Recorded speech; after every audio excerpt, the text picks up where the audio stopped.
Now on the second floor, there were these two gentlemen named Bud and Marty. And Bud and Marty would pad out of their rooms every morning in their pajamas and their little loafer slippers, you know, the kind that you could kind of get away with wearing to Sears. You know?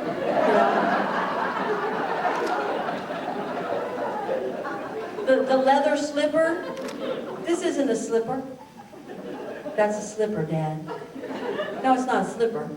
It's only a slipper if you wear it and take it off right before you go to bed. And then it morphs into a loafer if you wear it into the Sears. Marty and Bud.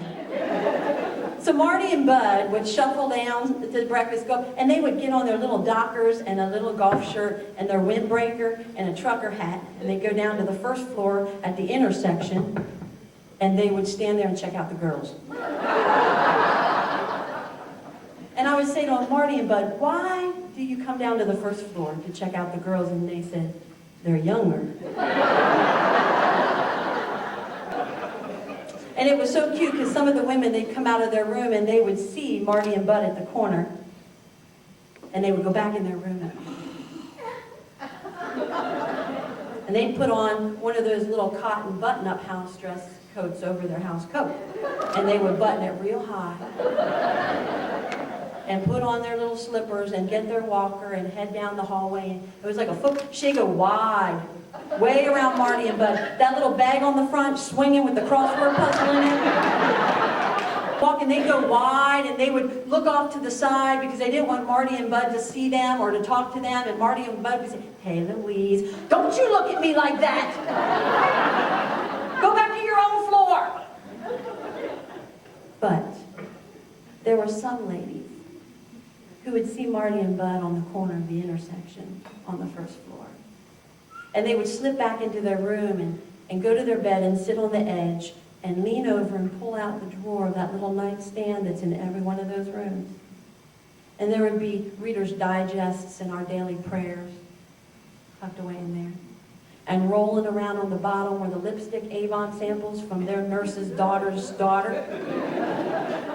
And they would reach in and pull it out, and they'd put on some petal pink,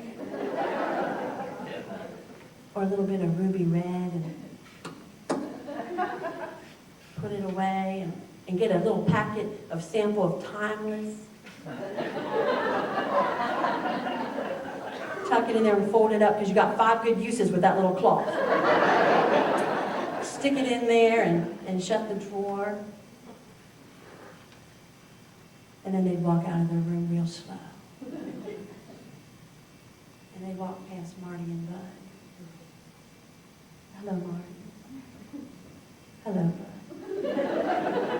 And Marty and Bud would say, oh, Eloise, you look good today. That's a pretty lipstick you have on. And you could see the blush of a young girl within spread up to the tips of their ears.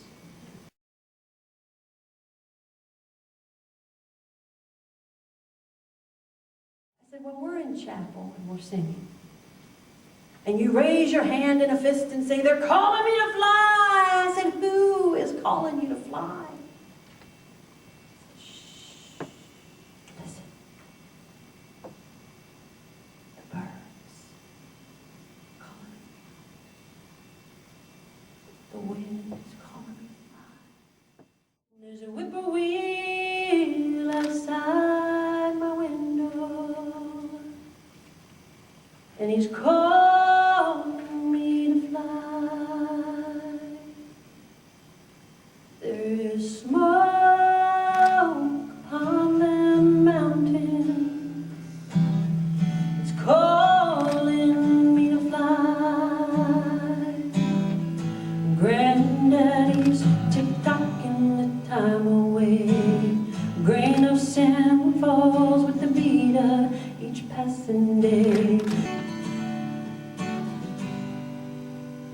There's a star that's slowly dying. It's calling me to fly.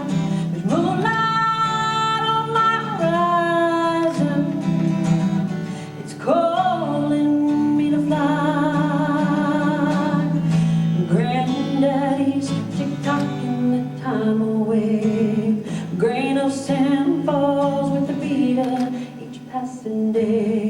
ashes and dust is where